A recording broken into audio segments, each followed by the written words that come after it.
Hello friends, class 12th IP में आज हम लोग बात करने वाले अपने चैप्टर नंबर 10 के बारे में। इस चैप्टर में दोस्तों हम लोग बात करेंगे इंटरनेट को लेकर के और साथ साथ वेब टेक्नोलॉजी को लेकर के। दोस्तों बहुत सारे ऐसे टर्म्स हैं जो इस चैप्टर में हम लोग डिस्कस करने वाले हैं। सबसे पहले हम लोग यहाँ पर अपना एक एजेंडा डिस्कस कर लेते हैं।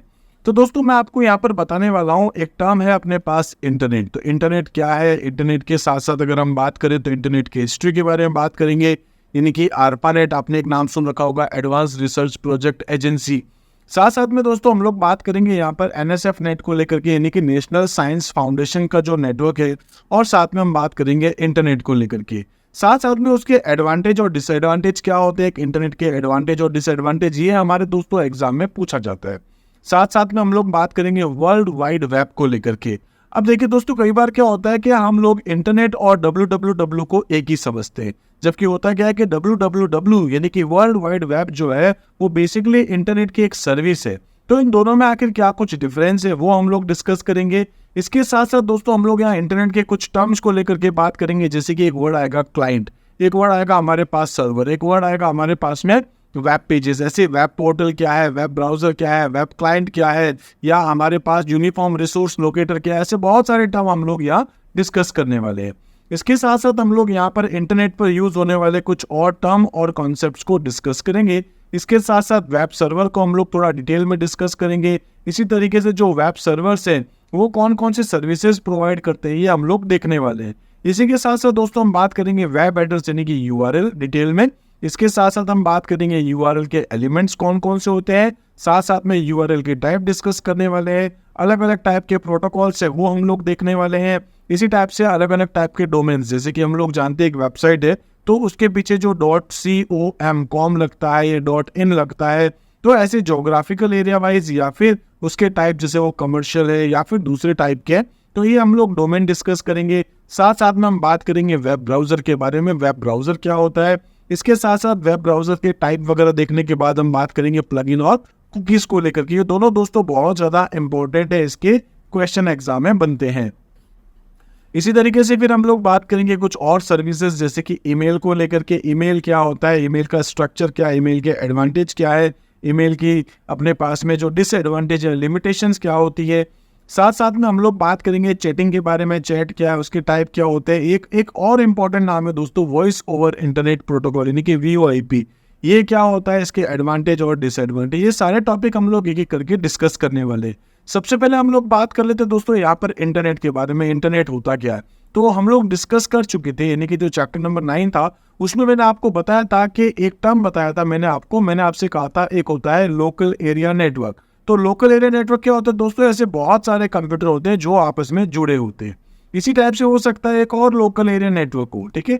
इसी टाइप से हो सकता है कोई आपके पास में मेट्रोपॉलिटन एरिया नेटवर्क हो सकता है कोई आपके पास कैंपस एरिया नेटवर्क हो, या आपके पास कहीं कोई वाइड एरिया नेटवर्क हो। ऐसे बहुत सारे अलग अलग टाइप के नेटवर्क अपने पास होते हैं। दोस्तों अगर मैं आपसे कहूं कि दुनिया भर में ऐसी बहुत सारी कंपनीज होती है जिसको हम लोग बोलते हैं ISP, यानी कि इंटरनेट सर्विस प्रोवाइडर। तो ये जो ISP होती है, जैसे अगर अपन इंडिया की बात करें तो अपन कह सकते हैं जियो है, एयरटेल है, वोडाफोन है, या एयरसेल है, या फिर वोडाफोन है। ऐसे बहुत सारे नाम हो सकते हैं। तो ये जो कंपनी है दोस्तों उसको हम लोग क्या बोलते हैं, ISP यानी कि इंटरनेट सर्विस प्रोवाइडर। ये जैसे एक अपने इंडिया में जियो की बात कर रहा हूँ, एयरटेल की बात कर रहा हूँ, वोडाफोन की बात कर रहा हूँ, या हम लोग ऐसी दूसरी कंपनी की बात करें, ऐसे दुनिया भर में बहुत सारी कंपनीज होती है। ये सब किसी न किसी तरीके से आपस में एक दूसरे के साथ कम्युनिकेट करती है, आपस में जुड़ी होती है। इसका मतलब ये हो गया कि किसी सपोज की मैं बात कर सकता हूँ नेपाल को लेकर के, तो मैं मान के चल सकता हूँ नेपाल में अगर कोई ISP इंटरनेट सर्विस प्रोवाइडर, तो वो इंडिया की और दुनिया भर की जितनी भी कंपनीज है उन सभी के साथ में आपस में कम्युनिकेट करेगा। ऐसे ही इंडिया तो वो दोस्तों चाइना, यूरोप या जो भी कंट्रीज है जहां पर भी इंटरनेट की फैसिलिटीज है, उन सभी कंपनीज के साथ में ये आपस में इंटरकनेक्ट करता है अपना डेटा। तो यहाँ हम लोग एक टर्म यूज कर रहे हैं इंटरनेट। इंटरनेट की जो फुल फॉर्म है वो क्या होती है, इंटर कनेक्टेड नेटवर्क, ठीक है। तो इंटरनेट क्या है, इज अ ग्लोबल नेटवर्क, पूरी दुनिया भर में फैला हुआ एक नेटवर्क है, जिसको हम लोग क्या बोल सकते हैं, इंटरकनेक्टेड कंप्यूटर्स जो अपने पास होते हैं उनको मिला करके अपने पास एक ग्लोबल जो नेटवर्क होता है उसको हम लोग बोलते हैं इंटरनेट। इन शॉर्ट टर्म में मैं आपसे ये कहूंगा कि दुनिया भर में जितने भी नेटवर्क्स होते हैं वो सभी नेटवर्क जब आपस में एक दूसरे के साथ जुड़ते हैं तो उसको हम लोग क्या बोल सकते हैं, इंटरकनेक्टेड नेटवर्क या फिर इंटरनेट। ठीक है, तो इसमें हमारे पास दुनिया भर के कंप्यूटर हो सकते हैं, सर्वर्स हो सकते हैं, जो लाखों करोड़ों कंप्यूटर्स हो सकते हैं, और वो हमको एक दूसरे के साथ कम्युनिकेट करने की फैसिलिटी प्रोवाइड कराते हैं। ठीक है, तो हम लोग यही कह सकते हैं it facilitate the exchange of information, जिसमें हम इंफॉर्मेशन एक्सचेंज करते हैं, एक्सेस कर सकते हैं अपने डेटा को। सर्विसेज हम लोग यहाँ यूज कर सकते हैं, जैसे कि हम लोग वेब होस्टिंग करवा सकते हैं, वेबसाइट्स को सर्वर पे डालना, हम लोग ईमेल यूज कर सकते हैं, हम फाइल शेयर कर सकते हैं, हम लोग ऑनलाइन कम्युनिकेशन कर सकते हैं, लाइक जो भी सोशल मीडिया प्लेटफॉर्म हम लोग देखते हैं। इसके लिए हमारे पास बहुत सारे अलग अलग टाइप के प्रोटोकॉल्स होते हैं, जैसे कि हाइपर टेक्स्ट ट्रांसफर प्रोटोकॉल है, फाइल ट्रांसफर प्रोटोकॉल है, या सिंपल मेल ट्रांसफर प्रोटोकॉल। ऐसे बहुत सारे प्रोटोकॉल्स होते हैं जो हम लोग आगे डिस्कस करेंगे। इसी टाइप से अगर हम लोग हिस्ट्री के बारे में बात करें तो दोस्तों मैं आपको एक चीज और बताना चाहूंगा कि दुनिया का जो पहला नेटवर्क है, ठीक है, जो हम लोग पहले चैप्टर 9 में भी ऑलरेडी डिस्कस कर चुके हैं कि जो दुनिया का पहला नेटवर्क है उसका नाम है आरपा। ठीक है, इस आरपा ने ARPA, ठीक है, एडवांस रिसर्च प्रोजेक्ट एजेंसी, जो कि 1969 का एक प्रोजेक्ट था जो कि यूएस डिपार्टमेंट ने बनाया था, यानी यूएस ने बनाया था, और ये बनाया था डिफेंस डिपार्टमेंट के लिए, यानी कि डिपार्टमेंट ऑफ डिफेंस के लिए, जिसमें डिफेंस के दो कंप्यूटर्स के बीच में डेटा ट्रांसफर करना था। और यहाँ पर पहली बार जो डेटा ट्रांसफर हो रहा था, मैंने आपको याद होगा बताया था, मैंने कहा था कि लॉगिन लिख करके भेजना चाह रहे थे, लेकिन यहाँ से केवल 2 ही कैरेक्टर गए थे, LOGIN नहीं जा पाए।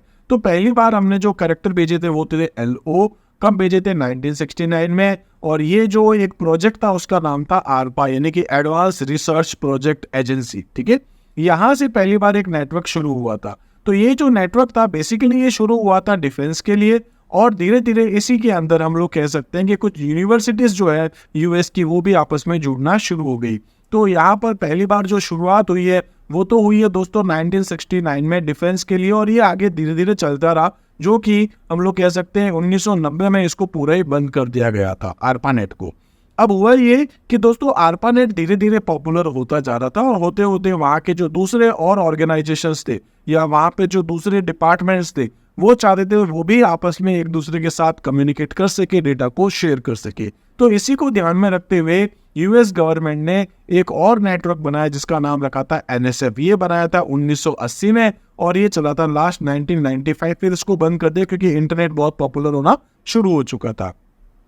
तो हम लोग कह सकते हैं कि जो मिड 80s में ये बना था, नेशनल साइंस फाउंडेशन इसका नाम रखा था, is created a new high capacity network called NSF which was more capable than ARPANET। तो ARPANET से बहुत ज्यादा एडवांस एक नेटवर्क बना था जिसका नाम था यहाँ पर NSF यानी कि नेशनल साइंस फाउंडेशन, और ये अपने आप में एक नेटवर्क था। NSF allows only the academic research on its network and not any kind of private business on it। तो देखिए वो क्या रहा था कि पहले आपके पास जो बने थे, यानी कि हम लोग कह रहे हैं ARPANET के साथ साथ जुड़ने लगे कुछ और यूनिवर्सिटीज, तो वो भी चल रहा था। ऐसे दूसरे डिपार्टमेंट्स और यहाँ पर जुड़ने शुरू हो चुके थे। ठीक है, अलग अलग जो रिसर्च के जो यूनिवर्सिटीज वगैरह थी वो भी इसमें जुड़ती जा रही थी। लेकिन धीरे धीरे हम अगर बात करें तो यहाँ पर प्राइवेटाइजेशन भी शुरू होने वाला था, हुआ नहीं था हालांकि, लेकिन वो लास्ट में जाते जाते 90s के अंदर जो है वो इंटरनेट भी शुरू हो चुका था। तो यहाँ पर अभी तक जो है वो प्राइवेट नेटवर्क तो नहीं थे, प्राइवेट बिजनेस नहीं थे, धीरे धीरे उसका भी खैर डेवलपमेंट आगे हुआ था। तो NSF क्या था, ARPANET से एडवांस था, और धीरे धीरे इसका नेटवर्क और बढ़ रहा था, लेकिन गवर्नमेंट डिपार्टमेंट्स इसके अंदर जुड़ रहे थे। सो मैनी प्राइवेट कंपनीज जो इसमें, क्योंकि प्राइवेट ऑर्गेनाइजेशंस थे नहीं, तो और भी बहुत सारी कंपनीज जो है वो प्राइवेट ऑर्गेनाइजेशंस थे, वो चाहते थे कि उनके कंप्यूटर भी आपस में एक दूसरे के साथ कम्युनिकेट हो सके, और इसी वजह से उन्होंने अपना एक प्राइवेट नेटवर्क बनाया। ठीक है, तो प्राइवेट जो नेटवर्क बना, प्राइवेट कंपनीज का जो ओन नेटवर्क बना, इसको हम लोग आगे जाके बोलने लगे इंटरनेट, यानी कि इंटरकनेक्टेड नेटवर्क। ठीक है, जो कि ARPANET और NSF के बाद में बना था। तो सबसे पहले बना था ARPANET, फिर बन गया था NSF नेट, और उसके बाद बन गया था इंटरनेट। अगर हम इंटरनेट की बात करें तो इंटरनेट जो है वो बिल्कुल पब्लिक था, यानी कि हर एक को इसमें फीचर्स मिल गए थे इसमें कनेक्ट होने के लिए। अब ये बन गया था 1990 में, ठीक है, 90s में ये बन चुका था। धीरे धीरे दोस्तों ये, क्योंकि वैसे तो पॉपुलर इतना ज़्यादा नहीं था, लेकिन धीरे धीरे ये पॉपुलर होता जा रहा था। लेकिन जो सबसे ज़्यादा जो पॉपुलर होना शुरू हुआ वो हुआ था 2000s में, ठीक है। यानी कि अगर मैं आपसे कहूँ तो इंटरनेट की स्थापना कब हुई थी, कब बना था, 1990 में। इंडिया में आपको मैं बता देता हूँ कि ये आया था यहाँ पर 1995 में, 1995 में, और इसको स्टार्ट किया था 15 अगस्त को, ठीक है। तो इस चीज़ को जरूर ध्यान रखिएगा, 15 अगस्त को यहाँ 1995 में इंडिया में इंटरनेट को स्टार्ट किया गया था।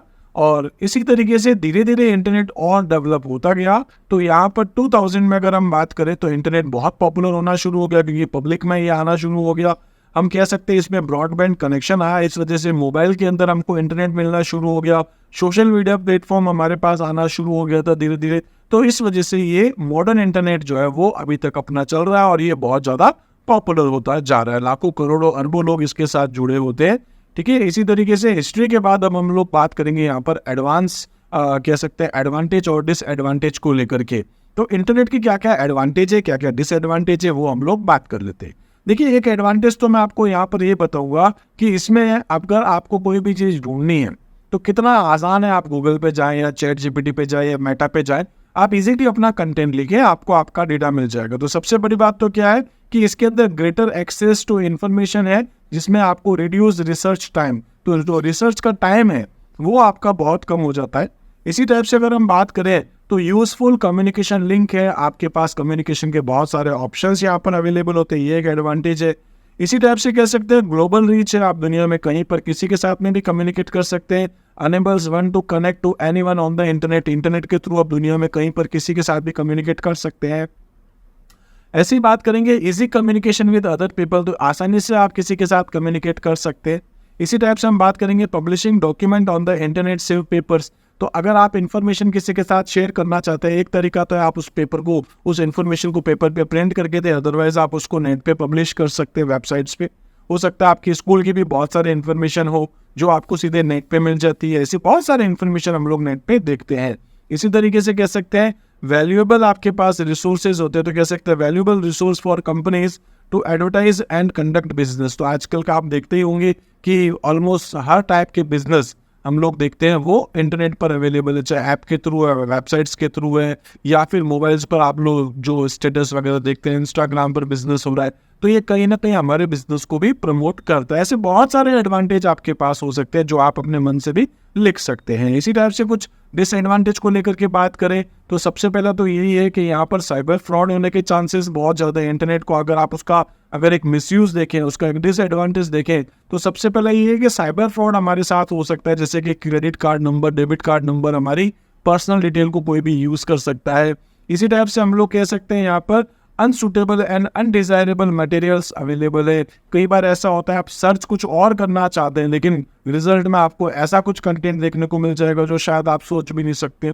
तो इस तरीके से आपके पास ये अनडिजायरेबल या अनसुटेबल मटेरियल भी यहाँ पर अवेलेबल है जो आप यहाँ पर देख सकते हैं। इसी टाइप से हम कह सकते हैं much of the information is not checked and may be incorrect और इररिलेवेंट। तो यहाँ पर ऐसा हो सकता है कि हमारे पास इंटरनेट पे जो इन्फॉर्मेशन आई हो वो एग्जैक्टली फैक्ट हो, हम लोग नहीं कह सकते। कई बार ऐसा भी होता है कि हम लोग यहाँ पर कुछ अफवाहों वाली चीज़ें देखते हैं, या हो सकता है कि मैं आपको कोई इन्फॉर्मेशन अगर इंटरनेट से डायरेक्ट लेकर के दे दूँ तो हो सकता है कि वो इन्फॉर्मेशन बिल्कुल करेक्ट नहीं हो, क्योंकि जिसको जैसा लगा उसने इंटरनेट पे डाल दिया, अब वो करेक्ट है या नहीं है कोई चेक करने वाला नहीं है।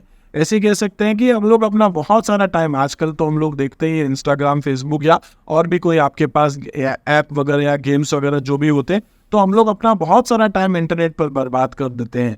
इसी टाइप से कह सकते हैं कि अगर आप इंटरनेट पर लोगों के साथ कम्युनिकेट होते हैं तो फेस टू फेस जो आपके पास इंटरेक्शन होता है वो स्किल्स हमारी कई बार, सोशल स्किल्स जो है वो हमारी कई बार कम होती जाती है। तो आप देखते होंगे हम लोग कई बार कहते हैं कि कुछ सालों पहले जब लोग एक दूसरे के साथ मिलते थे, हो सकता है आप लोग अभी भी आप लोग जो है वो दूसरे लोगों के साथ जुड़ते हैं, मिलते हैं, बात करते हैं, लेकिन बहुत सारे लोग ऐसे ही जो अपना पूरा टाइम ओनली मोबाइल के ऊपर ही निकाल रहे होते हैं या इंटरनेट पर ही वो अपना टाइम स्पेंड कर रहे होते, तो कहीं ना कहीं उनकी जो सोशल स्किल्स है वो उनकी कम होती जा रही है। इसी टाइप से हैकर है, वायरस है, इनके भी हमारे पास बहुत सारे रिस्क रहते हैं।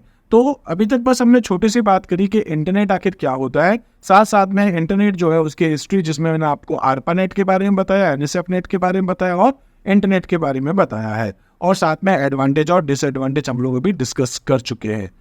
Hello friends, class 12th IP में अब हम लोग यहाँ बात करने वाले अपने चैप्टर नंबर 10 का एक और टॉपिक। तो आज हम लोग यहाँ बात करने वाले हैं www क्या होता है, साथ साथ में हम लोग बात करेंगे वेब सर्वर और यूआरएल के बारे में। एक एक करके दोस्तों सभी टॉपिक्स को हम लोग डिस्कस करते हैं। पहले हम लोग यहाँ बात कर लेते हैं कि आखिर www होता क्या है। दोस्तों www की फुल फॉर्म होती है वर्ल्ड वाइड वेब। याद रखिएगा, एग्जाम में ये 1 मार्क का आपके पास MCQ आता है। ये आखिर आपके पास क्या होता है दोस्तों, तो बेसिकली हम लोग कह सकते हैं एक टाइप का स्टैंडर्ड है। क्या करता है तो www which refers to the collection of web pages, ठीक है, and resources accessible via the internet. जब भी आप इंटरनेट के थ्रू कोई भी डेटा लेना चाहते हैं, जैसे अगर मैं बात करता हूँ, अगर हम किसी सर्वर के साथ जुड़ते हैं, आप फेसबुक, इंस्टाग्राम, व्हाट्सएप, कोई भी अगर आप वेबसाइट को यूज करते हैं, तो दोस्तों उस सर्वर तक जाना और वहां से डेटा वापस लेकर के आना, ये जो आपके पास काम करता है वो कौन करवाता है, www यानी कि world wide web. It allows user to access and navigate website using web browser। तो आप उस पर्टिकुलर वेबसाइट या उस सर्वर तक पहुंचते हैं अपने वेब ब्राउजर के थ्रू बाय एंटरिंग URL यानी कि यूनिफॉर्म रिसोर्स लोकेटर। अगर आप किसी सर्वर के साथ कनेक्ट होना चाहते हैं, जैसे कि मान लो आप फेसबुक के साथ कनेक्ट होना चाहते हैं, तो आप अपने ब्राउजर में जाएंगे, पहले वहां जाके क्या लिखेंगे, https://www.facebook.com। तो आप उसका एक एड्रेस लिखते हो, उस एड्रेस को हम लोग यहाँ क्या बोलते हैं, URL। ठीक है, www जो है वो आखिर क्या है, तो दोस्तों ये बहुत सारे अलग अलग टाइप के प्रोटोकॉल्स को यूज करता है, जिसमें से कॉमन अगर हम बात करें तो हमारे पास आता है HTTP या फिर HTTPS। मैंने आपसे कहा था अभी एक वेबसाइट का एग्जांपल कहा था www. और फिर मैं आपको यहाँ पर क्या बोल रहा हूँ, यहाँ पर सपोज कि फेसबुक, ठीक है, .com। सपोज ये आपके पास एक एड्रेस हो गया, तो इसके पहले आपने देखा होगा, लिखा होगा https:// तो ये आपके पास एक कंप्लीट आपके पास क्या हो जाएगा, एक एड्रेस है, एक URL है, और इस URL के अंदर काम जो प्रोटोकॉल कर रहा है वो कौन है, HTTPS, जो कि फेसबुक पे जाकर के वहां से उसका डेटा लेकर के आ रहा है और आपको आपके ब्राउजर पे दिखा रहा है। तो वहां जाना, वहां से डेटा लाना, ये जो सारे काम है वो किसके होते हैं, www के। इसी टाइप से हम लोग बात कर सकते हैं कि जो www है ये जो डेवलप किया गया है वो किया गया है इन 89, ठीक है, 1989 से लेकर के 1991 के बीच में, और जिसने किया उनका नाम है टिम बर्नर्स-ली। टिम बर्नर्स-ली ने दोस्तों बहुत सारी चीज़ों को डेवलप किया, जैसे हम यहाँ पर बात कर सकते हैं। तो पहला वेब ब्राउज़र इन्होंने बनाया है, पहली वेबसाइट इन्होंने बनाई है, ठीक है, पहला वेब पेज इन्होंने बनाया है, पहला वेब सर्वर इन्होंने बनाया। तो इन्होंने बहुत सारे काम किए हैं। बेसिकली अगर हम बात करें, टिम बर्नर्स-ली जो है is the inventor of www, ठीक है। He created it in 1989 while working in CERN। जब CERN में ये काम करे थे तब इन्होंने किया। क्यों किया, क्योंकि वो चाहते थे कि जो रिसर्चर्स हैं वो अपनी इंफॉर्मेशन को इजीली एक कंप्यूटर से दूसरे कंप्यूटर पर आसानी से भेज सके। हालांकि मैं आपको बता चुका था कि 1969 में अपने पास एक नाम आया था ARPA, ठीक है, और फिर मैंने उसके बाद आपको बता दिया था NSF था। तो ये क्या थे, आपके पास कंप्यूटर को, लोकल कंप्यूटर्स को आपस में शेयर करने का एक तरीका था। लेकिन अगर अपन बात करें इंटरनेट की लेकर के, तो इंटरनेट जो डेवलप हुआ है वो 90s से शुरू हुआ है, 90s के लास्ट में। तो यहाँ पर अगर हम बात करते हैं तो ये जो सबसे बड़ा जो काम हुआ, इंटरनेट जो बना है, बेसिकली किस तरीके से वो काम कर रहा था, वेबसाइट्स कैसे यूज हो रही है, तो वो सब के सब कहीं ना कहीं दोस्तों टिम बर्नर्स-ली के बेस पर ही पॉसिबल हो पाया है। तो टिम बर्नर्स-ली जो 1989 में इन्होंने www बनाया। www जो था ये एक बहुत इनका इम्पोर्टेंट रोल रहा है इंटरनेट के अंदर। फिर कह सकते हैं his vision was to create a system that connected hypertext document.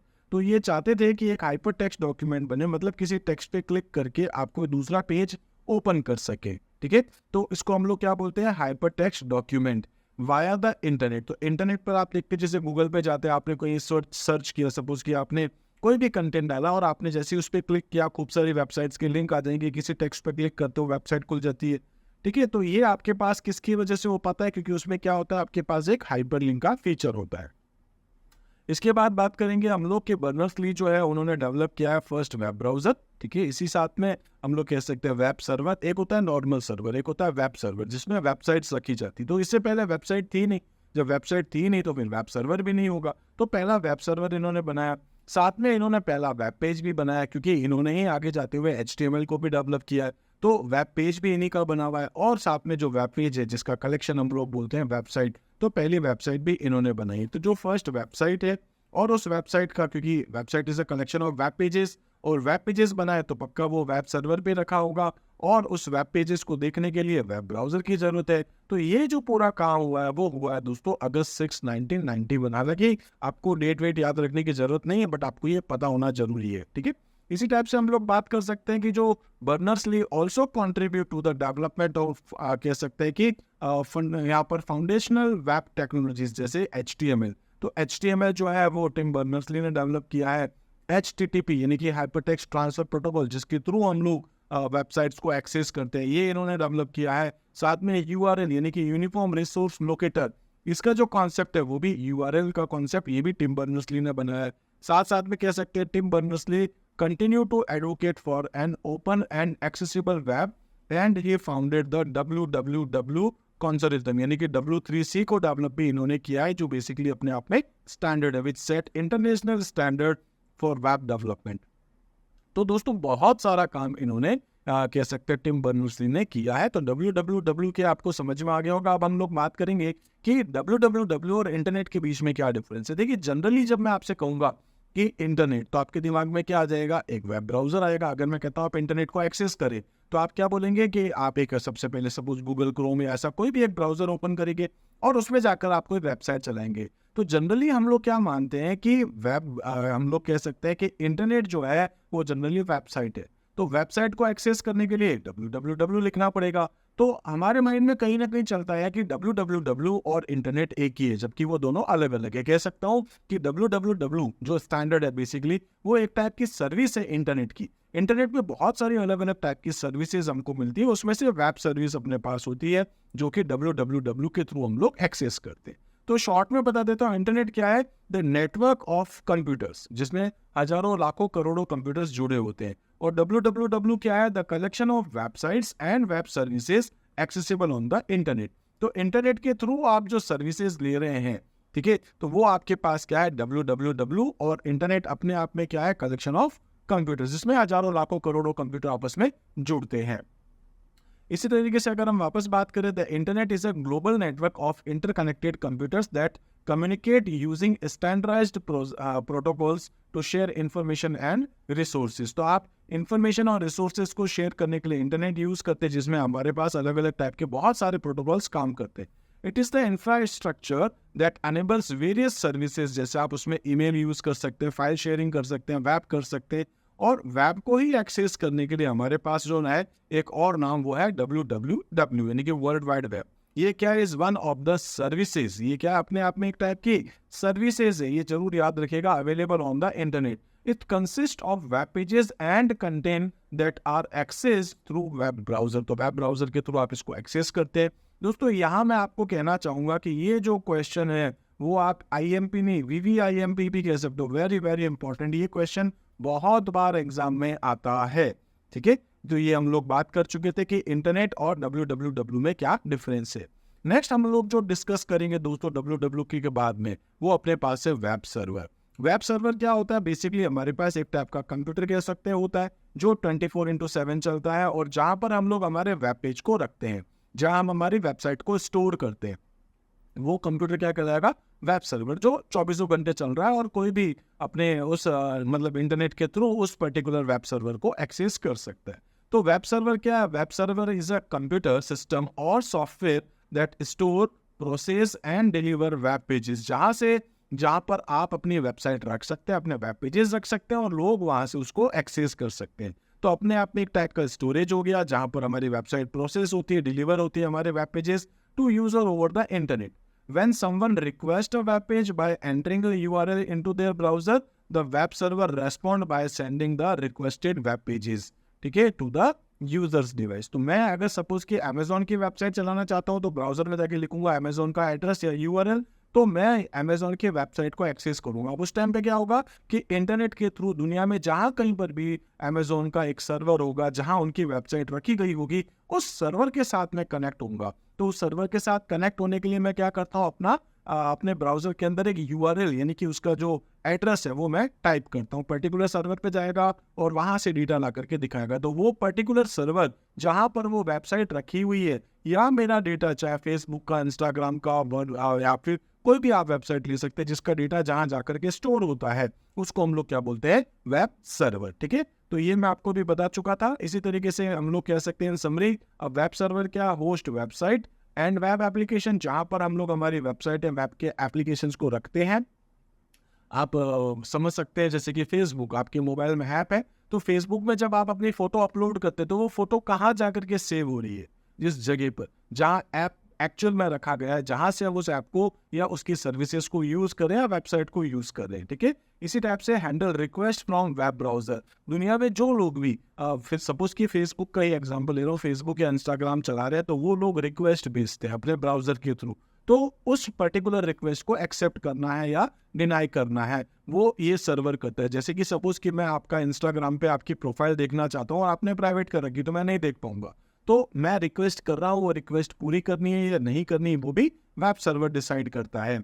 और इसी टाइप से कह सकते हैं डिलीवर वेब कंटेंट, जो भी हमारा कंटेंट हम लोग वेबसाइट पे देखते हैं वो कंटेंट हमको डिलीवर करता है, कौन करेगा, ये भी वेब सर्वर। जैसे हमारा जो कंटेंट है वो HTML में यानी कि हाइपर टेक्स्ट मार्कअप लैंग्वेज में होता है, CSS यानी कि कैस्केडिंग स्टाइल शीट में होता है, जावास्क्रिप्ट को यूज किया जाता है, ऐसी और भी अलग अलग टाइप के लैंग्वेजेस हो सकती है जैसे PHP, MySQL या और भी कुछ। तो उसमें हमारा डेटा जो है हमको ला करके हमारे ब्राउजर पे डिस्प्ले करता है। ये समझ में आ गया होगा वेब सर्वर क्या है।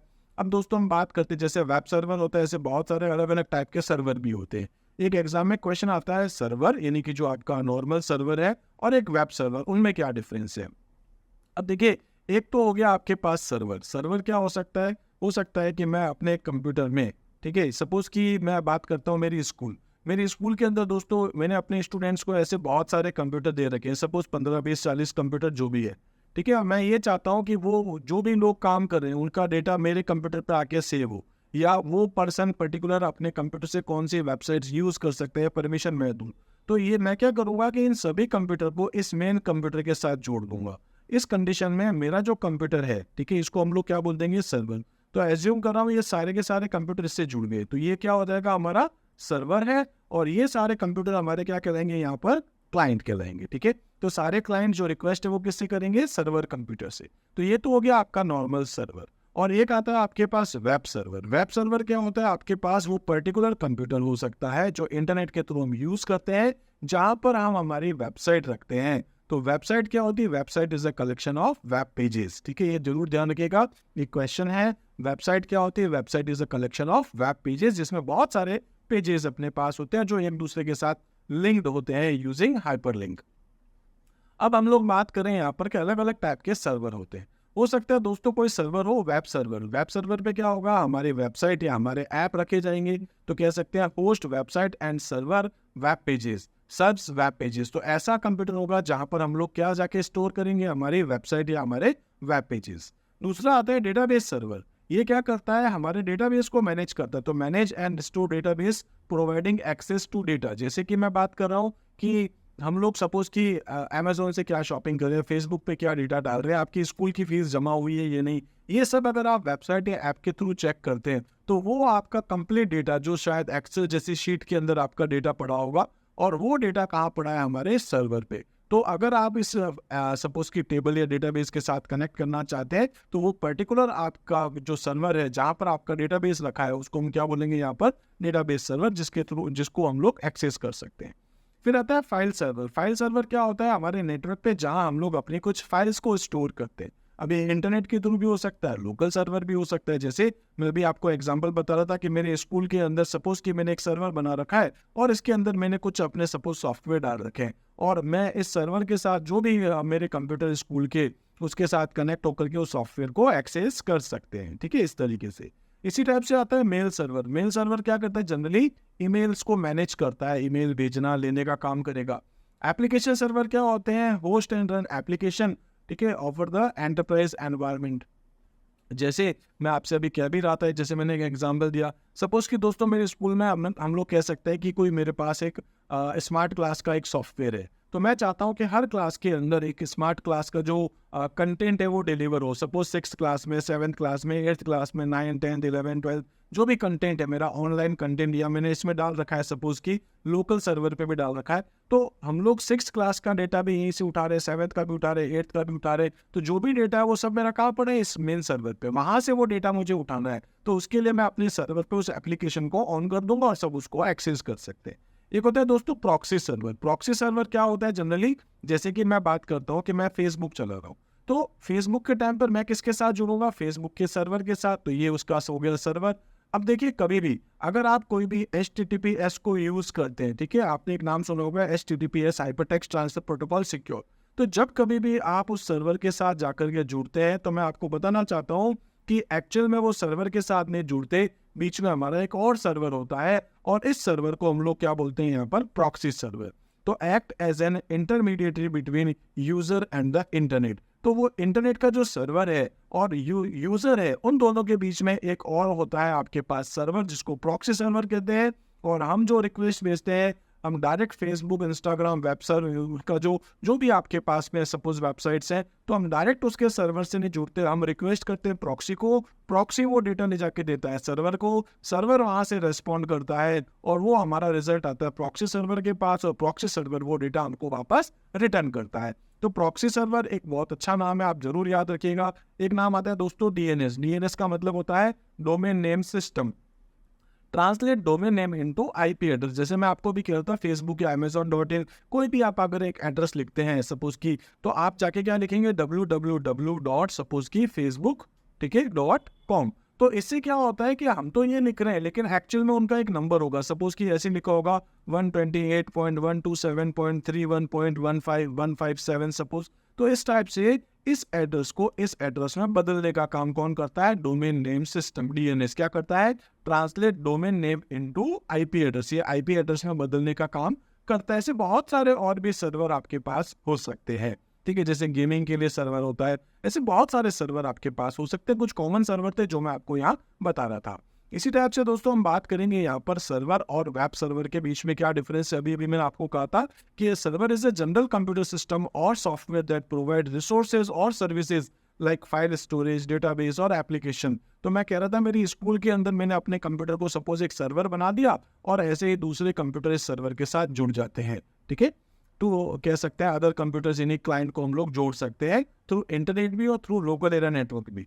अब वेब सर्वर क्या है, web server is specific types of server है जो कि वेब पेजेस को हैंडल करता है। उसके थ्रू अगर उससे जुड़ना चाहते हैं, तो हम HTTP या HTTPS प्रोटोकॉल्स को यूज करेंगे, हमारे ब्राउजर को यूज करेंगे, और हम लोग हमारे HTML CSS जावास्क्रिप्ट का कंटेंट हमारे ब्राउजर पे देख सकते हैं। तो बेसिकली एक सर्वर हो गया आपके पास में जहां हमने अपनी वेबसाइट रखी, अगर वेबसाइट को एक्सेस करना है तो वेब सर्वर है। और अगर आपके पास लोकल इसका एक सर्वर बना रखा आपने अपने लोकल सपोज ऑफिस में, स्कूल में, कॉलेज में, कहीं पर भी, तो हम लोग वहां पर कह सकते हैं नॉर्मल सर्वर को यूज करते हैं।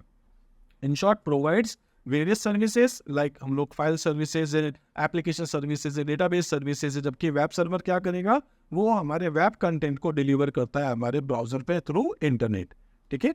इसी टाइप से दोस्तों अगर हम बात करें तो कौन कौन सी सर्विसेज हमको मिलती है सर्वर के थ्रू, तो मैंने आपको अभी पहले बताया था टाइप्स ऑफ सर्वर, ठीक है। अब हम बात करेंगे सर्वर, हम लोगों को सर्वर के ऊपर कौन कौन सी सर्विसेज मिलती है। एक है फाइल स्टोरेज एंड शेयरिंग। आप अपने सर्वर पे कोई फाइल स्टोर करवा सकते हैं और उस फाइल को कोई दूसरा पर्सन वापस एक्सेस कर सकता है। डेटाबेस मैनेजमेंट हो सकता है, आप अपना डेटा जैसे कि रेडबस का या फिर बुक माई शो का डेटा, वो कहाँ होता है हमारा सर्वर के ऊपर, तो हम अपने कंप्यूटर से उस सर्वर को एक्सेस करके अपना टिकट या कुछ भी बुक करते हैं और वो दूसरे लोगों को भी दिख रहा है। इसका मतलब है वहाँ पर डेटाबेस को मैनेज किया जा रहा है। जैसे कि हम लोग कह सकते हैं बहुत सारे एग्जाम्पल, आप होटल मैनेजमेंट कह सकते हैं, या फिर हम लोग हॉस्पिटल मैनेजमेंट, या ऑलमोस्ट जितने भी टाइप के आप ऐप्स देखते हैं सभी में कहीं ना कहीं डेटाबेस को मैनेज किया जाता है। फिर आता है वेब होस्टिंग है, तो हम हमारे वेबसाइट्स को सर्वर पे स्टोर कर सकते हैं। ईमेल सर्विसेज है, हम हमारे ईमेल को भेज सकते हैं, रिसीव कर सकते हैं, स्टोर कर सकते हैं। एप्लीकेशन होस्टिंग है, हम हमारे सॉफ्टवेयर, हमारे एप्लीकेशंस को रन करवा सकते हैं। इसी टाइप से ऑथेंटिकेशन है, हमारे login, user name, password, access को कंट्रोल करना, ये सारे काम भी सर्वर करता है। और बैकअप एंड रिकवरी का कह सकते हैं कि हमारा जो भी डेटा होता है हम उसको रिक्वायरमेंट पर हम लोग बैकअप भी करा सकते हैं और जब चाहिए तो हम उसको वापस रिकवर भी कर सकते हैं। जैसे कि आप अपने गूगल का सर्वर अगर मैं कहूँ तो हम लोग यूज़ करते हैं, जैसे गूगल ड्राइव अगर आप लोग देख रहे हैं तो अपना डेटा का बैकअप लेना, रिकवरी करना, ये सब काम भी आप करते हैं। इसी टाइप से दोस्तों अब नेक्स्ट हम लोग यहाँ बात करने वाले हैं वो अपने पास है वेब एड्रेस। वेब एड्रेस यानी कि कोई भी वेबसाइट को अगर आप चलाना चाहते हैं तो आप क्या लिखते हैं, उसका एक एड्रेस यूआरएल, जैसे आप देखेंगे http://www और फिर हमारी वेबसाइट का कोई भी नाम यहाँ हो सकता है। तो ये अपने पास एक और इम्पॉर्टेंट नाम है www यानी कि वर्ल्ड वाइड वेब, और यूआरएल यानी कि यूनिफॉर्म रिसोर्स लोकेटर। ये सब कहीं ना कहीं दोस्तों एक दूसरे के साथ जुड़े हुए हैं, ठीक है।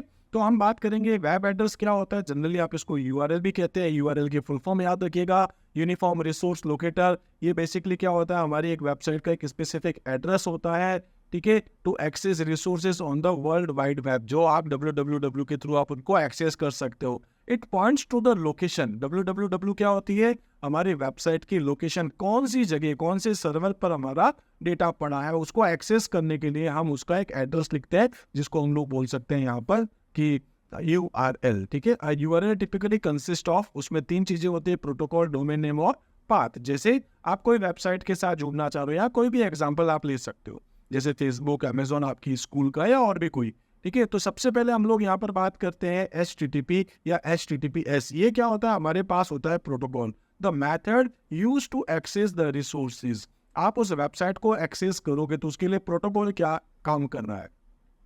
फिर आपके पास आता है डोमेन नेम। डोमेन नेम क्या होता है, उस वेबसाइट का नाम, the name of the website, जैसे www.example.com। और फिर आपके पास आता है उसका पाथ। सपोज उसके अंदर अबाउट अस पेज है या कोर्सेज पेज है या गैलरी पेज है, तो जो आपके पास पेज है, जिस एक्चुअल पेज पर आप अभी है, तो स्पेसिफिक अ पर्टिकुलर पेज और फाइल ऑन द वेबसाइट, उस वेबसाइट के अंदर example.com में आप कौन से पेज पर है, सपोज अबाउट अस पेज पे, तो ये क्या आपका पाथ कहलाता है, ठीक है। इसी टाइप से हम कह सकते हैं कि इन दिस केस HTTP क्या है, प्रोटोकॉल है, www.example.com क्या हमारा डोमेन है, और इसी टाइप से हम लोग कह सकते हैं डोमेन नेम कह दूंगा, और /about क्या हो गया, हमारे पास हमारा पाथ है, एक स्पेसिफिक रिसोर्स, एक स्पेसिफिक पेज है। इसी टाइप से दोस्तों अलग अलग टाइप के हमारे पास वेबसाइट्स होती है। उन वेबसाइट्स के अंदर हम लोग देखते हैं पीछे लिखा होता है .com, जैसे अभी मैं आपसे कह रहा था अमेजोन, तो .in लिखा होगा। आप अगर गूगल देखें तो .co.in आपको देखने को मिल सकता है, या अमेजोन की बात करें तो .com भी आपको देखने को मिल सकता है। ऐसे बहुत सारे नाम हो सकते हैं। तो पहले हम लोग बात करते हैं यहाँ पर कुछ कॉमन डोमेन आईडी को लेकर के। तो हमारे पास डोमेन होते हैं जैसे .com। .com का मतलब होता है दोस्तों कमर्शियल, जो कि generally commercial firm, commercial organisations के लिए यूज में आती है। ऐसी .edu दोस्तों एजुकेशनल वेबसाइट्स के लिए काम आती है। .gov गवर्नमेंट की वेबसाइट्स के लिए काम आती है।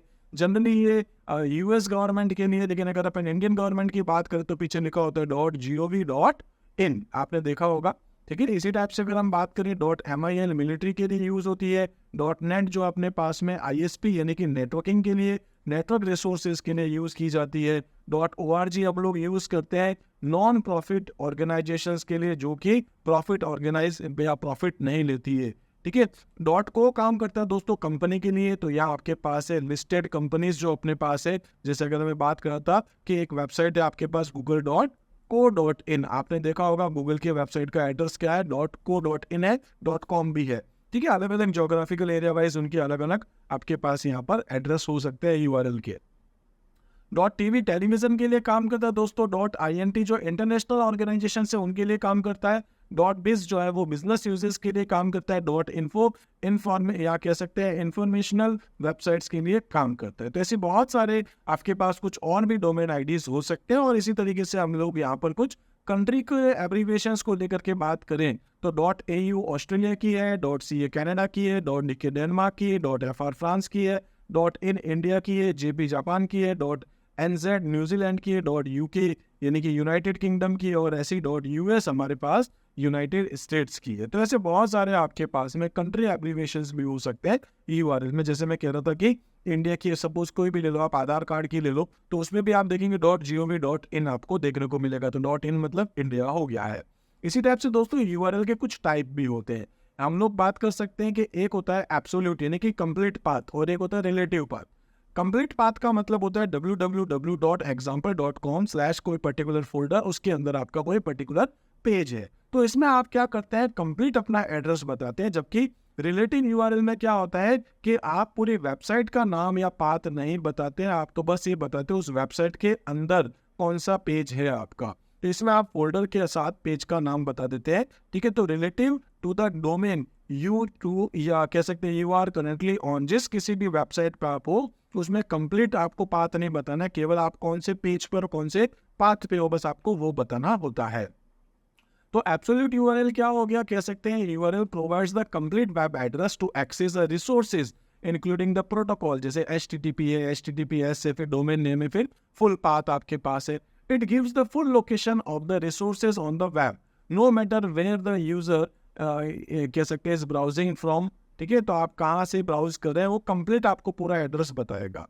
इसका यूज क्या है, helpful when linking to external website और फाइल्स फ्रॉम योर लोकेशन।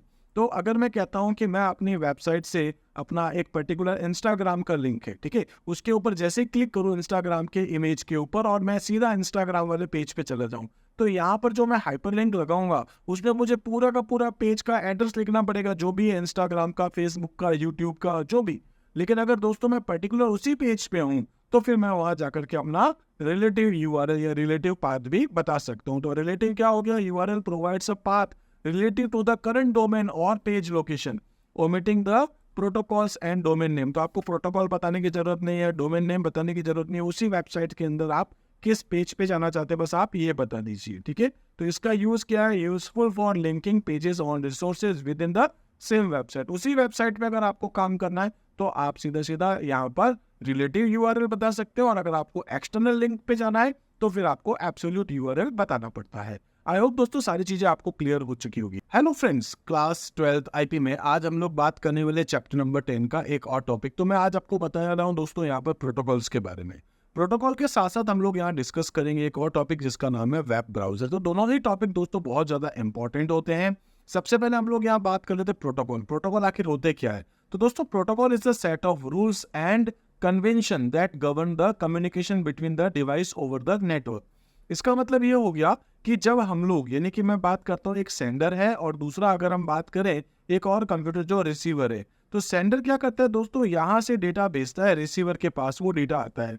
तो कैसे वो आपका जो डेटा है, वो मैसेज है जो छोटे छोटे पैकेट्स में डिवाइड होगा, कैसे उन पैकेट्स की नंबरिंग होगी, कैसे उसका रूट डिसाइड किया जाएगा और कैसे वो डेटा वापस यहाँ रिसीवर के पास आएंगे, इन सभी काम को करने के लिए हमारे पास बहुत सारे अलग अलग टाइप के प्रोटोकॉल्स होते हैं। कुछ प्रोटोकॉल्स के नाम मैं आपको पहले भी बता चुका था। सबसे कॉमन अगर हम प्रोटोकॉल की बात करें तो हमारे पास आता है HTTP, या अगर हम देखें तो आता है HTTPS।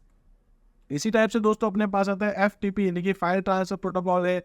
एक मैंने आपको बताया था एक नाम आता है SMTP जो कि ईमेल भेजने का काम करता है। एक अपने पास होता है दोस्तों POP3 जो कि ईमेल रिसीव करने का काम करता है। ऐसे अपने पास IMAP है, और ऐसे बहुत सारे अलग अलग टाइप के प्रोटोकॉल्स होते हैं जो हम लोग यूज करते हैं अपने नेटवर्क के अंदर। तो यहाँ पर हम लोग यही बात करने वाले हैं कि आखिर प्रोटोकॉल्स होते हैं क्या, set of rules and regulations होते हैं जो एक नेटवर्क में डेटा को भेजने का काम करता है। तो कौन सा काम कैसे किया जाएगा, वो सारे रूल्स यहाँ पहले से दोस्तों लिखे हुए होते हैं एक नेटवर्क के लिए, ठीक है।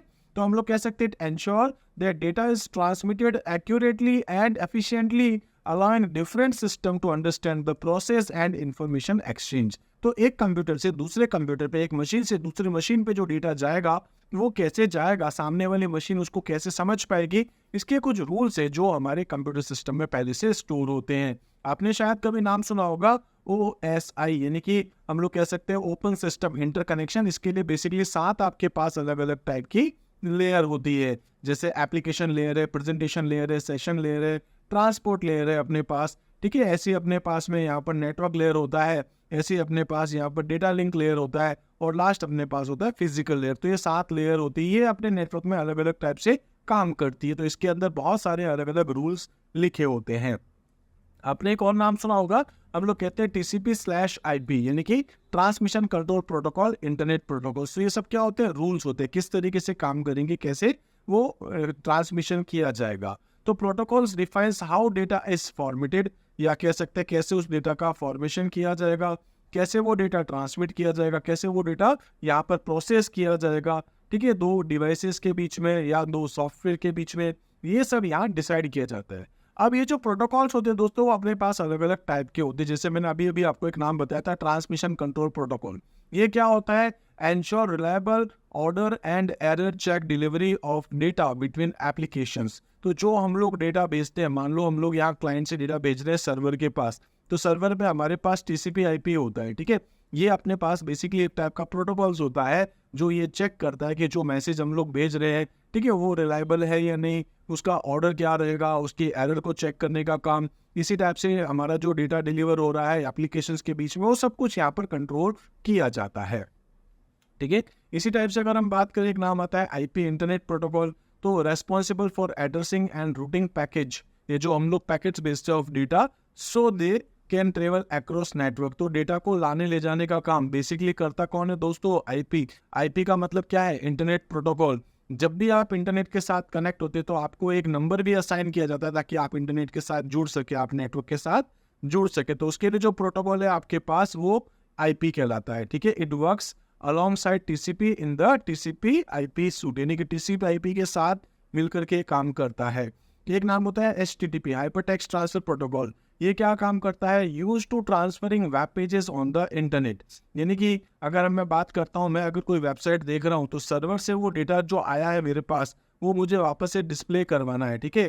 तो ये क्या, it defines how message are formatted and transmitted between web server and browser. तो वो डेटा यहाँ से जो आ रहा है, ठीक है, वो डेटा कैसे आएगा, वो कैसे डिस्प्ले होगा, ये सारे काम कौन करता है? हमारा HTTP यानी कि हाइपरटेक्स्ट ट्रांसफर प्रोटोकॉल। एक और नाम होता है SB लगता है, हाइपरटेक्स्ट ट्रांसफर प्रोटोकॉल सिक्योर भी होता है।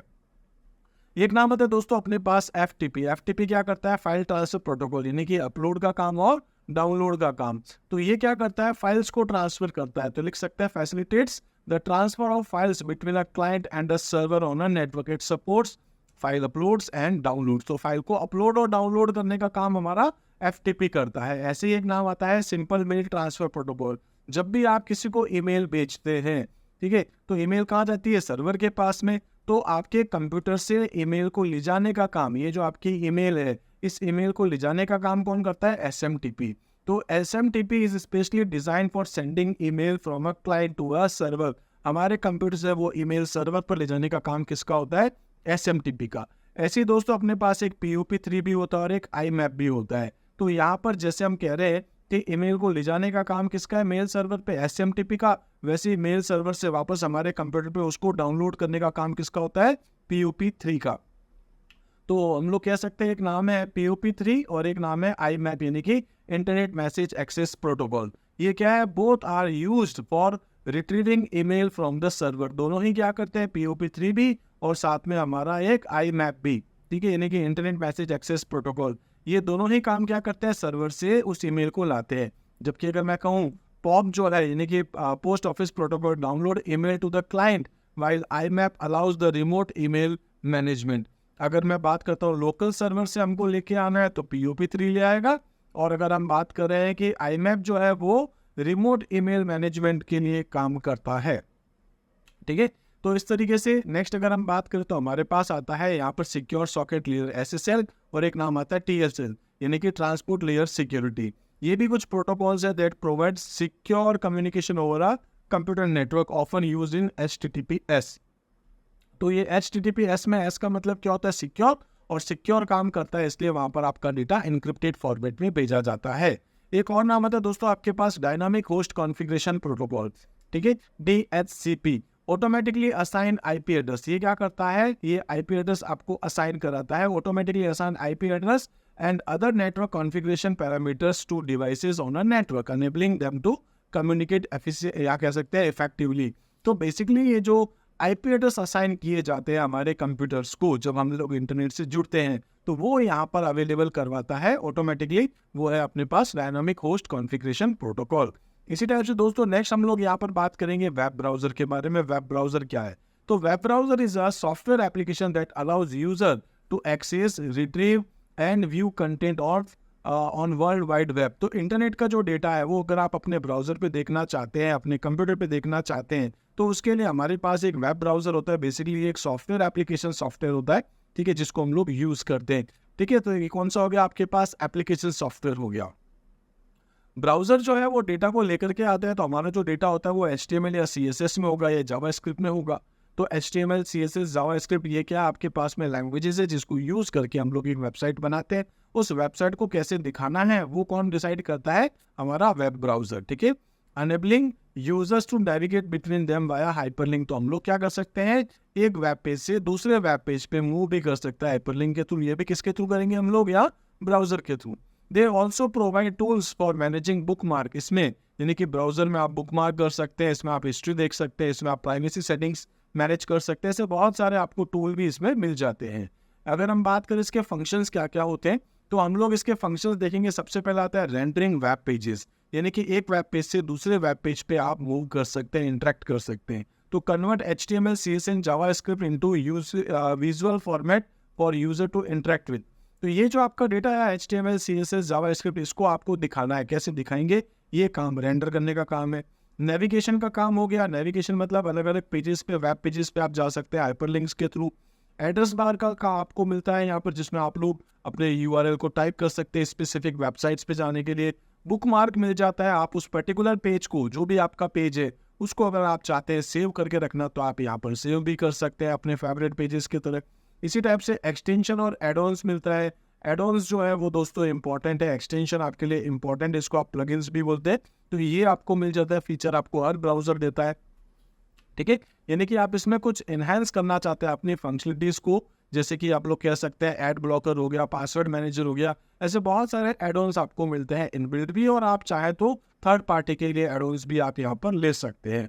सिक्योरिटी फीचर्स भी मिल जाते हैं, जैसे कि HTTPS सपोर्ट करता है, पॉपअप ब्लॉकर्स आप लगा सकते हैं, प्राइवेसी सेटिंग्स हो सकती है। ठीक है, जब आप ऑनलाइन होते हैं तो आप अपने कंप्यूटर को प्रोटेक्ट कर सकते हैं। ऐसे बहुत सारे फीचर आपको ब्राउजर देता है। इसी टाइप से कुछ पॉपुलर अगर हम वेब ब्राउजर को लेकर के बात करें, तो एक आता है अपने पास दोस्तों गूगल क्रोम। इसी टाइप से हमारे पास आता है एक मोजिला फायरफॉक्स है। इसी टाइप से हमारे पास माइक्रोसॉफ्ट एज आ जाता है, एक हमारे पास सफारी है, एक हमारे पास ओपेरा है, ऐसे आपके पास ब्रेव है, या अगर हम बात करें तो इंटरनेट एक्सप्लोरर, ये भी ऐसे खूब सारे नाम हैं।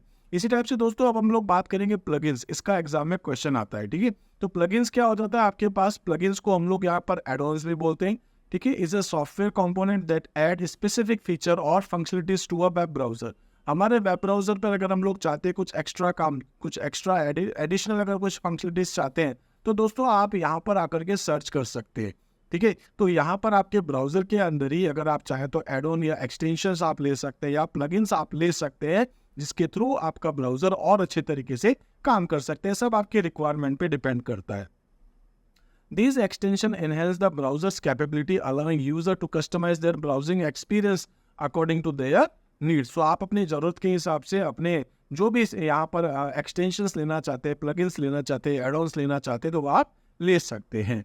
इसी टाइप से अगर हम बात करें कि जो हमारे प्लगइन्स होते हैं, जो एडॉन्स होते हैं जिसके बारे में हम बात करें, उसके कुछ की फीचर्स होते हैं। सबसे पहला फंक्शनलिटीज एक्सपेंशंस होता है, यानी कि जो हमारा ब्राउजर काम कर सकता है उसके अलावा और कुछ अगर नया काम आप करवाना चाहते हैं अपने ब्राउजर से, तो वो आप किसके थ्रू करा सकते हैं, प्लगइन्स के थ्रू। तो plugin can provide additional features like ad blocking, password management, enhance privacy control है आपके पास, और प्रोडक्टिविटी टूल्स आपको दे देता है।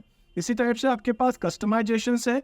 User can tailor their browser experience by installing only the plugins they find useful. अगर इनको हमको लगेगा तो हम अपने हिसाब से अपने अकॉर्डिंग अपने कुछ यहाँ पर प्लगइन्स को डाउनलोड कर सकते हैं। इंटीग्रेशन आ जाता है, तो कह सकते हैं many plugins integrate with various web services enabling seamless access to tool like social media, cloud storage, document editing. ये सारे काम भी हमको आजकल के ब्राउजर्स दे देते हैं। इसी टाइप से कुछ और ब्राउजर्स है, एग्जाम में कई बार ऐसा पूछा जाता है कि कोई दो एडॉन्स के नाम बताए, तो आप कोई भी नाम लिख सकते हैं। मैंने कुछ कॉमन नाम लिखे, जैसे यूब्लॉप ओरिजिन है, या फिर क्लिक एंड क्लीन है, इसी टाइप से वन टैब है, व्यू इमेज है, एनहांसर फॉर यूट्यूब है। इसी टाइप से अपने पास यहाँ पर चेकर प्लस फॉर जीमेल है, स्टाइलस है, या पोस्ट लाइट रीडर है, फ्लैश प्लेयर है। ऐसे बहुत सारे प्लेयर के या बहुत सारे यहाँ पर प्लगइन्स के नाम मैंने लिखे हैं। तो इसके अलावा भी अगर आपके दिमाग में कोई भी नाम आता है तो वो आप यहाँ यूज कर सकते हैं। ये दोस्तों एग्जाम में बहुत बार पूछा जाता है। इसी टाइप से प्लगइन्स और एडॉन्स के बारे में बात करें, कुछ एग्जांपल है, जैसे कि एक एड ब्लॉकर हो गया, पासवर्ड मैनेजर हो गया, ग्रामरली आप शायद इन दिनों में यूज कर ही रहोगे, प्राइवेसी एक्सटेंशंस आप यहाँ पर यूज़ कर सकते हैं, प्रोडक्टिविटी टूल्स आप यहाँ पर यूज़ कर सकते हैं। तो ऐसे बहुत सारे अलग अलग टाइप के आपको अगर काम करने हो तो इनमें से किसी को भी आप यूज़ कर सकते हो, और इनके अलावा और भी होते हैं। अगर मैं एड ब्लॉकर की बात करता हूँ तो एड ब्लॉकर्स में अलग अलग आपके पास बहुत सारे आपके पास सॉफ्टवेयर्स हो सकते हैं। तो आप कभी आपको लगे तो आप गूगल पे सर्च जरूर करके देखिएगा, आपके मेटा पे आप जरूर देखिएगा, या आपकी बुक में भी शायद कुछ नाम हो सकते हैं। तो ऐसे बहुत सारे एग्जांपल्स आपके पास है, इनमें से आप शायद कोई यूज़ भी करते होंगे, तो इनको जरूर एक बार आप देखिएगा। इसी टाइप से दोस्तों नेक्स्ट हम लोग बात करेंगे कुकीज़। फिर आपके पास वेरी वेरी इंपॉर्टेंट क्वेश्चन आपके पास आता है, कुकीज़ क्या होती है? बेसिकली एक स्मॉल फाइल होती है। मेरे कंप्यूटर में मैं जो कुछ भी काम कर रहा हूँ, जैसे कि मेरे ईमेल एड्रेस है, तो वो जैसे मैंने एक बार डाला होगा तो वो कहीं सेव हो गया। मेरा जो पासवर्ड है वो एक बार मैंने डाल करके सेव किया है, तो वो दोस्तों कहीं ना कहीं किसी फाइल में जाके सेव हो चुका है। इसी टाइप से मेरे घर का एड्रेस अगर मैंने कभी डाला है, मेरा कॉन्टैक्ट नंबर मैंने डाल रखा है, ऐसी कोई इन्फॉर्मेशन अगर मैंने डाल रखी है, तो एक फाइल है आपके पास ब्राउजर के अंदर ही होती है, उसमें ये डेटा स्टोर हो जाता है। हाँ, अगर आप कभी चाहते हैं क्लियर करना, तो आप यहाँ पर हिस्ट्री में जाकर के, जैसे आप ब्राउजिंग हिस्ट्री हटाते हैं, ये टिक करा हुआ, आप यहाँ पर देखेंगे एक लिखा होगा कैशे इमेजेस एंड फाइल्स। इसके साथ साथ आपको एक और नाम दिखाई देगा, वो है cookies and other site data. आप इसको भी टिक करेंगे तो ये क्या कर देगा, आपका जो भी यहाँ पर डेटा पड़ा है कुकीज में, वो ये क्लीन कर देगा। तो लिखा है sign you out of most sites. Generally आप जब वेबसाइट्स को लॉगिन करते हो तो आपने, क्योंकि लॉगिन कर रखा है, सेशन बना हुआ होता है, जैसे आपने एक बार अगर सपोज कि गूगल पे, यूट्यूब पे, जो भी आपने एक बार लॉगिन कर रखा है, तो फिर वो आपको लॉग आउट करवा देगा और आपका जो भी डेटा पड़ा है उस वेबसाइट से रिलेटेड, वो भी ये क्लीन कर देगा। ठीक है, तो कुकीज आर क्या है? Cookies are small text file stored on a user's device by a web browser when they visit a website. They are used to remember information about the user and their preference, helping to create a more personalized browsing experience.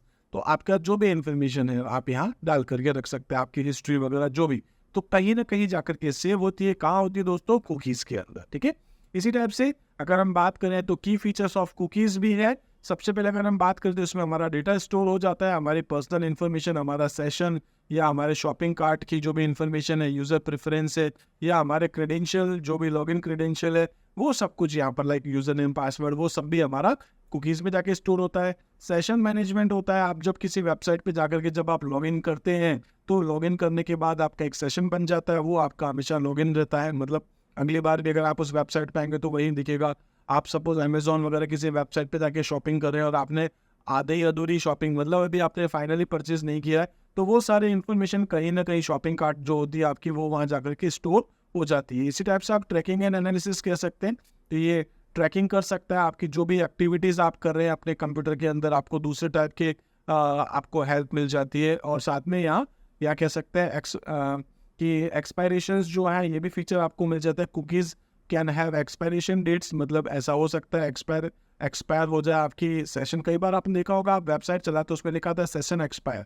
इसका मतलब है कि आपको 2 दिन के लिए या 2 घंटे के लिए या 2 मिनट के लिए, कई बार जैसे OTP वगैरह आता है तो 10 मिनट तक ही रहता है, तो उन सभी का एक सेशन होता है, तो वो सब भी यहाँ पर आप मैनेज कर सकते हैं। Hello friends, class 12th IP में आज हम लोग बात करने वाले हैं चैप्टर नंबर 10 का एक और टॉपिक। तो आज मैं आपको बताने वाला हूँ यहाँ पर इंटरनेट एप्लीकेशन के बारे में। इसमें हम लोग दोस्तों 3 अलग अलग टॉपिक को लेकर के डिस्कस करेंगे जो मोस्टली कम्युनिकेशन के लिए यूज में आता है। सबसे पहले हम लोग यहाँ बात करने वाले होंगे ईमेल को लेकर के, देन उसके बाद हम लोग बात करेंगे चैटिंग को लेकर के, और लास्ट में हम लोग बात करेंगे यहाँ VoIP को लेकर के। दोस्तों ये तीनों के तीनों टॉपिक बहुत ज़्यादा इंपॉर्टेंट होते हैं। इसके बेस पर हमेशा कहीं ना कहीं आपके पास क्वेश्चन आते हैं, चाहे वो MCQ को लेकर के हो या कहीं फिलअप्स को लेकर के हो, या आपके पास हो सकता है 1-2 नंबर की क्वेश्चंस आपके पास यहाँ से बनते हैं।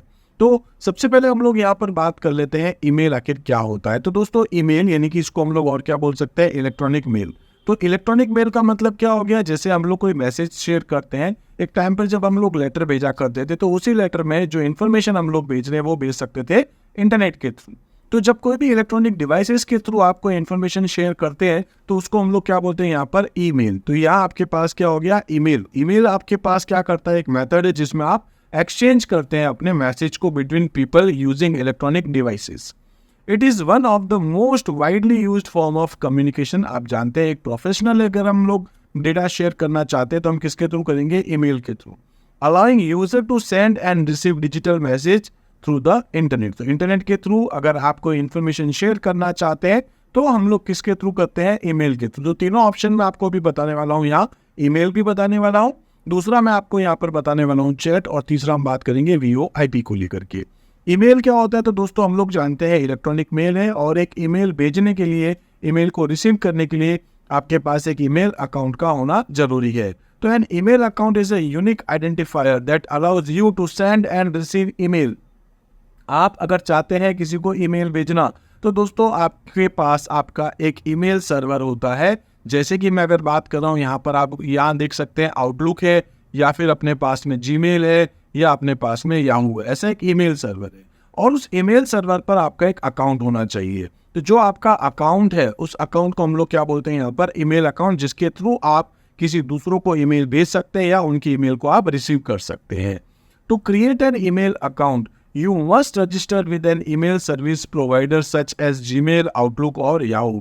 अगर आप चाहते हैं अपने एक ईमेल को क्रिएट करना, अपने ईमेल अकाउंट को क्रिएट करना, तो दोस्तों आपको यहाँ पर जाकर के रजिस्टर करना पड़ेगा, चाहे वो जीमेल हो, चाहे वो आउटलुक हो, या याहू हो, या ऐसे कुछ और नाम भी है। जैसे कि जीमेल जो है वो गूगल कंपनी का हो गया, आउटलुक है जो कि माइक्रोसॉफ्ट कंपनी का, ऐसे याहू मेल है, ऐसे अपने पास iCloud मेल है, या अपने पास में दोस्तों प्रॉन्टन मेल है, जोहो मेल है, AOL मेल है, या GMX मेल है, ऐसे अपने पास Yandex मेल है, और ऐसे और भी कुछ नाम हो सकते हैं। जैसे आपने कई बार देखा होगा, हम लोग कुछ ईमेल भेजते हैं info@, सपोज की कोई नाम हो सकता है, सपोज की मैं कह देता हूँ ss.com, ठीक है, ऐसी कोई नाम लगा देता हूँ एक वेबसाइट, और उस पर हम क्या भेजते हैं, इन्फो। तो इन्फो नाम से भी आपका एक अकाउंट होता है, जो कि पर्टिकुलर इस डोमेन नेम पे जो भी आपकी कोई वेबसाइट है उसके ऊपर होती है, ठीक है।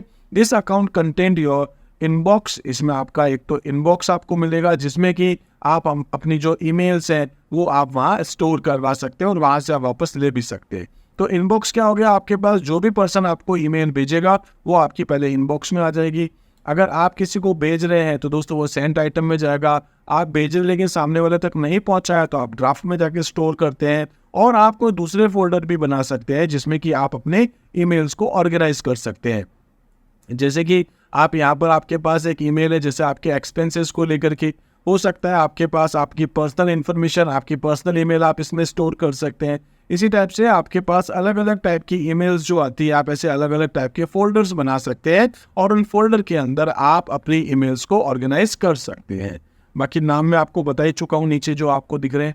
इसी टाइप से हम बात करेंगे ईमेल एड्रेस को लेकर के। तो पहले मैंने आपसे कहा था एक तो ईमेल अकाउंट होगा, ईमेल अकाउंट जब आप बनाएंगे तो दोस्तों आपका एक ईमेल एड्रेस भी बन जाएगा।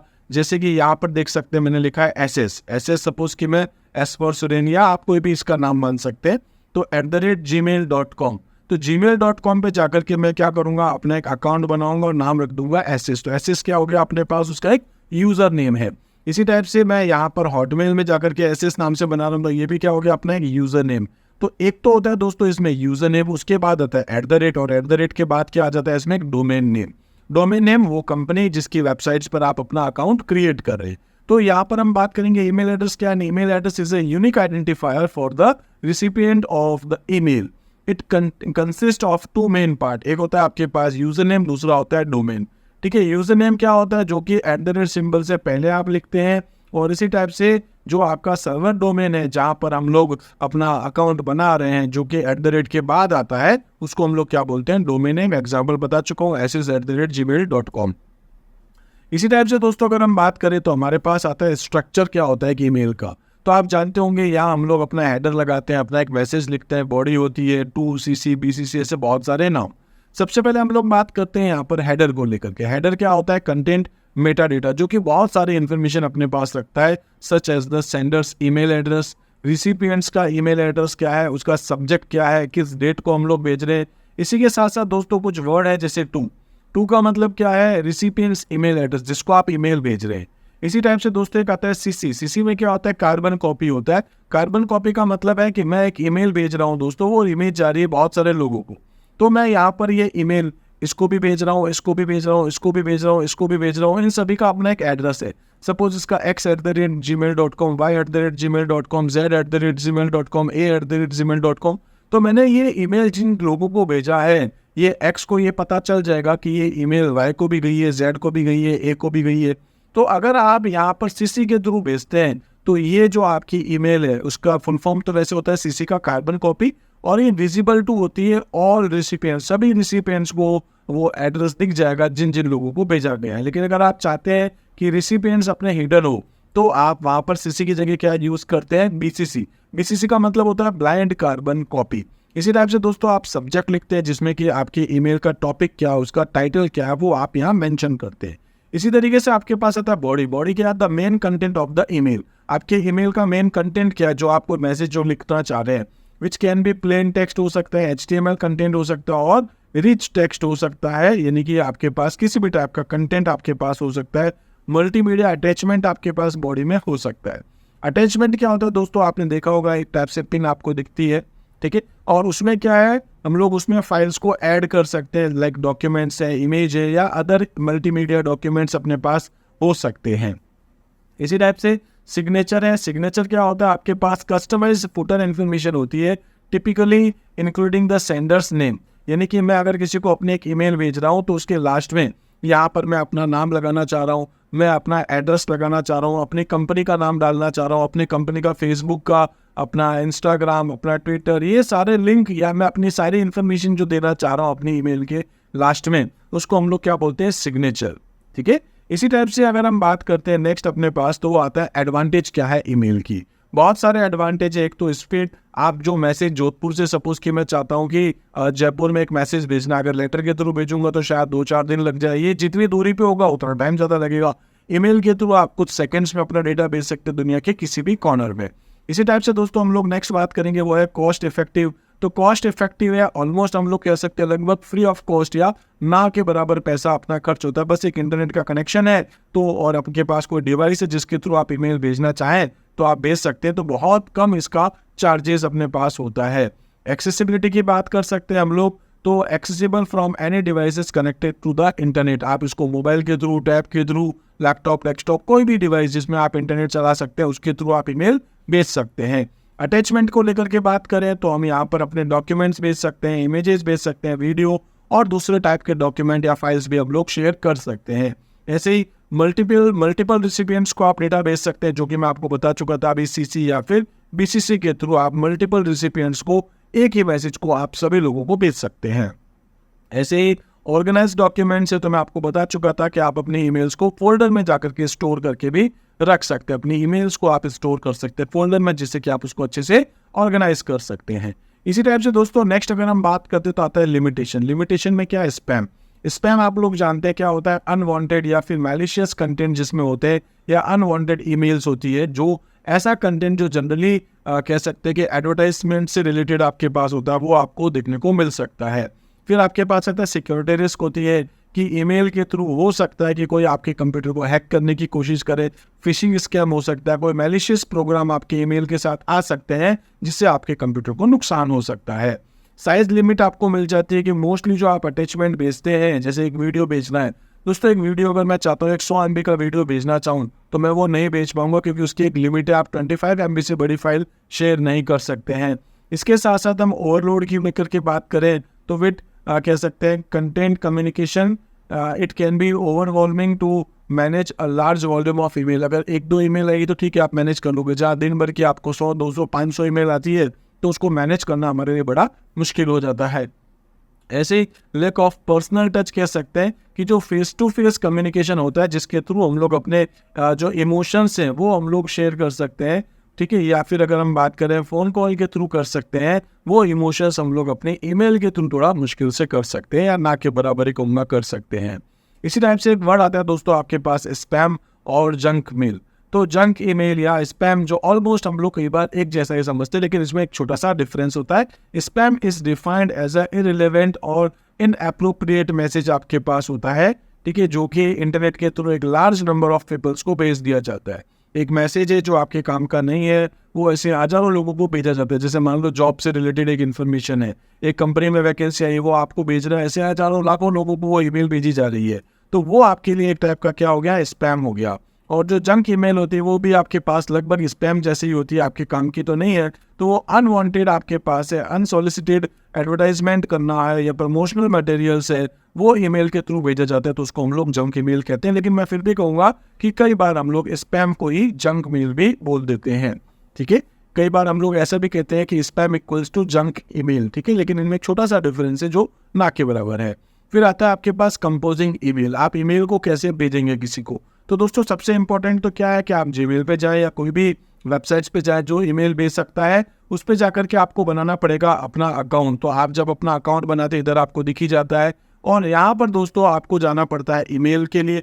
एक वेबसाइट आपके पास जैसे mail.google.com, और इसमें अगर आप आए हैं और आपने लॉगिन कर लिया अपने अकाउंट को, गूगल अकाउंट को, तो आप यहाँ कंपोज में जाने के बाद इस पे जैसे क्लिक करेंगे प्लस पे या कंपोज पे, तो आपके सामने एक व्यू आ जाएगा जिसमें आप 2cc BCC आपकी बॉडी या अटैचमेंट जो भी आप मेंशन करना चाहें कर सकते हैं। सेंड बटन होता है, आप सेंड कर सकते हैं। जो आपने सेंड करा है इधर दिख जाएगा आपको। इसी टाइप से दोस्तों कुछ इंपॉर्टेंट डॉक्यूमेंट जो आप सेलेक्ट करके इंपॉर्टेंट करते हैं तो वो भी आपका यहाँ दिखना शुरू हो जाएगा। किसी ने आपको ईमेल भेजी है, यहाँ दिखना शुरू हो जाएगा। स्पैम कहाँ गया है, वो मोर बटन पे क्लिक करेंगे तो और आपको देखने को मिल जाएगा ड्राफ्ट वगैरह। इसी टाइप से आप यहाँ पर क्लाइंट्स नाम का एक फोल्डर बना सकते हैं, एक्सपेंसेस है, रिपोर्ट्स है, टीम है, ट्रेवल है, ऐसे अलग अलग टाइप के फोल्डर बना के आप अपनी ईमेल को इनके अंदर स्टोर कर सकते हैं, जिससे कि फ्यूचर में आप इन ईमेल को डायरेक्ट सीधे फोल्डर पे जाकर के ही देख सकते हैं। इसी टाइप से दोस्तों जैसे हम लोग कंपोजिंग देख रहे थे, अब नेक्स्ट हमारे पास आता है वो आता है चैटिंग। चैटिंग क्या होता है हम लोग जानते हैं कि रियल टाइम कम्युनिकेशन होता है बिटवीन 2 और more individuals over the internet using text messages. अब स्टार्टिंग में तो टेक्स्ट मैसेज ही हुआ करता था, लेकिन अगर हम देखें तो आजकल सिर्फ टेक्स्ट ही नहीं, हम लोग यहाँ पर ऑडियो, वीडियो, डॉक्यूमेंट्स, ऐसी बहुत सारी चीज़ें शेयर कर सकते हैं। तो कह सकते हैं it has evolve to include not just text but also video हम लोग भेज सकते हैं, वॉइस हम लोग भेज सकते हैं, मल्टीमीडिया कंटेंट भेज सकते हैं like image, emoji, GIF, documents, ऐसे कुछ भी हम लोग शेयर कर सकते हैं। कॉमन फीचर क्या मिलते हैं चैटिंग के, तो आपके पास इंस्टेंट मैसेजिंग आपको मिल जाती है कि आप जो मैसेज भेज रहे हैं वो हाथों हाथ आपके रिसीवर के पास या रिसिपिएंट्स के पास चला जाए, वो आपको हाथों हाथ वापस रिप्लाई कर सकते हैं। टाइपिंग इंडिकेटर्स आपके पास होता है, show when the other person is typing, आपको मैसेज में पता चल जाता है कि सामने वाला टाइप कर रहा है अभी, ठीक है, जिससे कि creating a smoother communicational experience, आपको पता चलता है कि सामने वाला कुछ लिख रहा है, आपको रिप्लाई कर रहा है। इसी टाइप से इमोजी एंड GIF का फीचर मिल जाता है आपको। तो इमोजी आप जानते हैं क्या, स्मॉल आइकन्स होते हैं आपके पास टू एक्सप्रेस इमोशंस, ठीक है, जैसे कि आप यहाँ पर देख सकते हैं, ये आपके पास सारे इमोजीज हो गए। इसी टाइप से आपको मल्टीमीडिया शेयरिंग का फीचर मिल जाता है, आप यहाँ पर वीडियो, इमेजेस, कोई भी लिंक, डॉक्यूमेंट्स, चैट, ये सब कुछ आप यहाँ पर जो है चैट में शेयर कर सकते हैं। ग्रुप चैटिंग आपके पास हो जाती है जिसमें कि आप मल्टीपल लोग एक साथ जो मिल करके चैट कर सकते हैं, जैसे कि आपके व्हाट्सएप वगैरह पे जो ग्रुप्स होते हैं उसमें चैटिंग कर सकते हैं। चैट हिस्ट्री होती है कि आप चाहते हैं अपनी चैट की जो हिस्ट्री है उसको आप कहीं स्टोर करके रख सकते हैं, और आप अपने मोबाइल की जो चैटिंग है उसको आप अपने लैपटॉप पे भी देख सकते हैं जब आप चैट करते हैं। इसी टाइप से दोस्तों नेक्स्ट अगर हम बात करें तो टाइप्स ऑफ चैटिंग प्लेटफॉर्म्स हैं, अलग अलग टाइप के प्लेटफॉर्म्स हैं, जैसे सोशल मीडिया प्लेटफॉर्म है, इसमें आप फेसबुक मैसेंजर को यूज़ कर सकते हो, इंस्टाग्राम को कर सकते हो, या ट्विटर को यूज़ कर सकते हो। ट्विटर DM है, इंस्टाग्राम DM है, या फेसबुक मैसेंजर से। इसी टाइप से आपके पास यहाँ पर इंस्टेंट मैसेजिंग ऐप भी है, जैसे व्हाट्सएप के थ्रू चैट कर सकते हो, टेलीग्राम के थ्रू कर सकते हो। सिग्नल आपने शायद कभी यूज़ किया होगा, जब बीच में कह रहे थे कि व्हाट्सएप बंद हो जाएगा, ठीक है, तो उस टाइम पर सिग्नल बहुत पॉपुलर हो गया था, आप WeChat को यूज़ कर सकते हो। इसी टाइप से वेब बेस्ड चैट होती है, जैसे कि गूगल चैट हो गया, या अपने पास Slack है या माइक्रोसॉफ्ट टीम्स है, ये वेब बेस्ड आपको चैटिंग की फैसिलिटी प्रोवाइड करते हैं, इनकी वेबसाइट्स के थ्रू उनको आप एक्सेस कर सकते हैं। कुछ गेमिंग प्लेटफॉर्म पर भी आप चैट कर सकते हैं, जैसे कि डिस्कॉर्ड है, या अपने पास ट्विच चैट है। इसी टाइप से कस्टमर सपोर्ट चैट भी होती है, लाइव चैट सर्विसिंग आपके पास हो सकती है। बहुत सारी वेबसाइट्स होती है जो आपको कस्टमर सपोर्ट चैट आपको प्रोवाइड करती है। आजकल आपके पास एक नया नाम आता है चैटबॉट, आपने सुना होगा, वेबसाइट्स पे ऐप पे जाकर के जैसे कुछ लिखते हैं तो ऑटोमेटिक आपके पास चैट होना शुरू हो जाता है, जो कि एक्चुअल में बोट होता है आपके पास। बोट मतलब प्रोग्रामिंग AI के थ्रू आपके साथ चैट की जाती है। ऐसे ही कुछ एडवांटेज अगर हम बात करें और, तो अपने पास आता है कि इंस्टेंट कम्युनिकेशन हो जाता है, ग्लोबल रीच अपने पास हो जाती है, मल्टीटास्किंग हो सकता है आपके पास, ठीक है, यानी कि आप चैट भी कर रहे हो और कॉलिंग पर भी आप बात कर रहे हो, फ़ोन पे बात करते करते भी किसी और के साथ आप चैट कर सकते हो। ऐसे ही डॉक्यूमेंटेशन आपके पास होता है कि आप अपने कन्वर्सेशन को सेव करके रख सकते हो और बाद में आप उसको यूज़ कर सकते हो। इसी टाइप से कन्वीनियंस अपने पास होता है, आप मोबाइल डिवाइस पे, डेस्कटॉप पे, टैबलेट पे, किसी भी डिवाइसेस के ऊपर आप इसको इजीली चला सकते हैं। ऐसे ही दोस्तों कुछ लिमिटेशंस भी है, एक तो ये है कि मिसकम्युनिकेशन आपके पास हो सकता है, क्योंकि आपका टोन, बॉडी लैंग्वेज, ये सब टेक्स्ट बेस्ड आपके पास होता है, तो कई बार ऐसा होता है आप कहना कुछ और चाह रहे हैं लेकिन उसका मीनिंग कुछ और भी निकला जा सकता है। इसी टाइप से डिस्ट्रैक्शंस अपने पास होता है, एक ये भी इशू है कि आप कह सकते हैं कि आप काम पर है, स्टडी एनवायरनमेंट में है, तो वहाँ पर आपके पास अगर चैटिंग होगी, चैटिंग फीचर, तो वो कहीं ना कहीं आपको डिस्टर्ब करेगा। प्राइवेसी इशू भी आपके पास हो सकता है कि आपका डेटा कुछ लीक हो सकता है, हैक हो सकता है। इसी टाइप से नेक्स्ट अपने पास जो टॉपिक है दोस्तों, उसका नाम है VoIP, यानी कि वॉइस ओवर इंटरनेट प्रोटोकॉल। तो जब कभी भी आप अपने मोबाइल के थ्रू कॉल करते हैं इंटरनेट को यूज़ करते हुए, चाहे वो आपके पास में स्काइप को यूज़ करते हुए आप कॉल कर रहे हैं, या गूगल ड्यू को लेकर के कर रहे हैं, मीट को लेकर कर रहे हैं, जूम मीट अगर आप कर रहे हैं, या फेसबुक मैसेंजर्स पे या व्हाट्सएप पे वीडियो कॉल, आप ऑडियो कॉल कर रहे हैं, टेलीग्राम पे आप कॉल कर रहे हैं, तो ये सब कहीं ना कहीं इंटरनेट कॉलिंग होती है। और इंटरनेट के ऊपर इंटरनेट प्रोटोकॉल को यूज़ करते हुए जब आप अपनी वॉइस भेज रहे हैं, इट मीन्स आप कॉल कर रहे हैं, तो उसको हम लोग क्या बोलते हैं, उस टाइप की सर्विसेज को हम लोग बोलते हैं VoIP। दोस्तों VoIP अपने आप में एक प्रोटोकॉल भी होता है, ठीक है। तो VoIP क्या is a technology that make audio and video call possible from any internet connected devices having a microphone और speaker.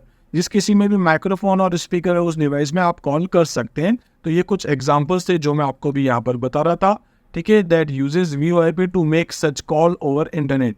On the internet communication is the response, कह सकते हैं responsibility of a protocol called IP। तो इंटरनेट पर आप ये जो यूज़ कर रहे हैं, ठीक है, फीचर, तो इसकी रेस्पॉन्सिबिलिटी किसके पास होती है, IP के पास, इसलिए इसका नाम ही क्या है, voice over internet protocol. VoIP allows for the transmission of voice along with other data being communicated over the IP has the name voice over internet protocol, ठीक है।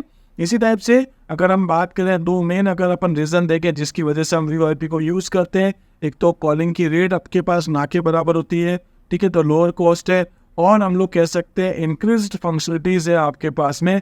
It can use any internet enabled devices, आप किसी भी devices को जिसमें internet होता है आप यूज़ करके उसमें कॉल कर सकते हैं। इसी टाइप से VoIP के फीचर्स या एडवांटेज अगर हम देखें तो अपने पास एक तो ये हो गया कि it does not cost extra as long as you have a device. बहुत छोटी सी बात करता हूँ दोस्तों, आज से कुछ साल पहले जब हम लोग कॉल करते थे, मान लो एक स्टेट से दूसरे स्टेट में करना है तो STD कॉल लगता था। अभी भी अगर आप इंडिया के बाहर कॉल करेंगे तो ISD कॉल लगेगा, जिसका चार्जेस बहुत ज़्यादा है। तो अगर आप चाहें तो ISD कॉल यूज़ करें, अदरवाइज आप चाहें तो VoIP यूज़ कर सकते हैं। अगर आपके कोई भी रिलेटिव फ्रेंड्स अगर कोई इंडिया के बाहर है, आपको उनको अगर कॉल करना है तो आप वहाँ पर पक्का कोई ना कोई ऐप, चाहे वो व्हाट्सएप कॉल हो, फेसबुक कॉल हो, इंस्टाग्राम कॉल हो, या ऐसे कोई भी आप VoIP कॉल को यूज़ करते हैं। VoIP मतलब वॉइस ओवर इंटरनेट प्रोटोकॉल, और इसकी फुल फॉर्म दोस्तों एग्जाम में बहुत बार पूछी जाती है। आप चाहें तो लास्ट ईयर, उससे पिछले साल के क्वेश्चन पेपर भी देखेंगे तो आपको ये क्वेश्चन जरूर देखने को मिलने वाला है। इसी टाइप से अगर हम लोग यहाँ बात करें तो ये हो गया इजीली अवेलेबल, यानी कि VoIP बेस्ड सॉफ्टवेयर आपको हर जगह मिल जाते हैं, जैसे कि स्काइप हो गया या दूसरे और भी मैंने जो नाम लिए थे अभी, तो आप उनको डाउनलोड करके यूज़ कर सकते हैं। किसी भी डिवाइसेस पे आप उसको इजीली डाउनलोड करके यूज़ कर सकते हैं। लेकिन साथ साथ दोस्तों कुछ डिसएडवांटेज भी होते हैं। एक तो ये आपके पास है कि VoIP is possible if both the caller and the receiver have the right software and hardware to stick to one another. इसका मतलब हो गया कि सबसे पहले तो भाई आपके पास में भी वो डिवाइस हो जिसके थ्रू आप कॉल करो, और मेरे पास में भी हो, तब हम लोग कॉल कर पाएंगे, अदरवाइज नहीं कर पाएंगे, ठीक है। तो दूसरा आपके अगर याद देखें तो कह सकते there is no guarantee of calls audio and video quality. तो ऑडियो और वीडियो क्वालिटी कहीं पर आपने देखा होगा, वीडियो कॉल करते तो बीच बीच में पॉज हो जाता है, नेटवर्क सिग्नल इश्यूज आपके पास आते हैं। तो यहाँ आपके पास ये एक इशू हो सकता है कि वीडियो क्वालिटी या ऑडियो क्वालिटी आपको अच्छी देखने को नहीं मिले। इसी टाइप से कह सकते हैं कि कई बार ऐसा होता है, it uses internet protocols packet, so if packet get dropped along the way then voice quality drop. तो कई बार ऐसा होता है कि जब हम लोग इंटरनेट के थ्रू कॉल करते हैं, तो मैंने आपको पहले भी बताया कि इंटरनेट के थ्रू जब आप डेटा भेजते हैं तो डेटा आपके पैकेट्स में जाते हैं, और बाय द वे अगर कोई पैकेट्स आपका ड्रॉप हो जाता है तो आपका वो एक्चुअल में जो मैसेज है उसकी जो क्वालिटी वो भी ड्रॉप हो जाएगी। इसी टाइप से कह सकते हैं कि even with the high quality it can not match up the voice quality of a normal telephone line. तो भले आपकी कितनी भी हाई क्वालिटी का आप वॉइस कॉल कर रहे हैं, लेकिन फिर भी वो टेलीफोन लाइंस की अगर अपन कंपेयर करें तो उससे भी वो कम रहती है। इसी टाइप से लास्ट है, it may not work for emergency services like police services के नंबर नहीं होंगे, फायर सर्विसेज के नहीं होंगे, या आपके पास में ऐसी दूसरे और भी इमरजेंसी सर्विसेज नंबर होते हैं वो आपको नहीं मिलते। उसके लिए आपको रेगुलर टेलीफोन को ही यूज़ करना पड़ता है। तो कहने का मतलब है दोस्तों बहुत सारे ऐसे फीचर्स हैं जो हम लोग अभी तक यहाँ डिस्कस कर चुके हैं। तो इस तरीके से दोस्तों इस चैप्टर के ऑलमोस्ट सभी टॉपिक्स को हम लोग कवर कर चुके हैं। आई होप दोस्तों सभी टॉपिक्स आपको अच्छे से समझ में आए होंगे। दोस्तों बस एक छोटी सी रिक्वेस्ट मैं हर बार आपसे करता रहता हूँ कि जितना हो सके आप अच्छे से अच्छे कमेंट दीजिए। अगर आपको वीडियोस पसंद आ रहे हैं तो लाइक जरूर कीजिए। दोस्तों कई बार ऐसा होता है वीडियोस देखे कई बार जा रहे हैं पर उसमें लाइक्स थोड़े कम आ जाते हैं। तो आपके जो लाइक है, आपके जो कमेंट है, चैनल पे जब सब्सक्राइब आप करते हैं तो दोस्तों यही मेरी कहीं ना कहीं मोटिवेशंस होती है। इन्हीं चीज़ों के बेस पर दोस्तों आगे और अच्छे वीडियोस बनाने का मेरा मन करता है। तो आज एक बार दोस्तों हम लोग इतना ही करते हैं। उम्मीद करता हूँ दोस्तों कि आपको सब चीज़ें, सारे कॉन्सेप्ट क्लियर हो चुके होंगे। तो आज हम लोग इतना ही करते हैं, मिलते हैं अपने अगले वीडियो में। जब तक आप मेरे साथ जुड़े रहिए। Thank you.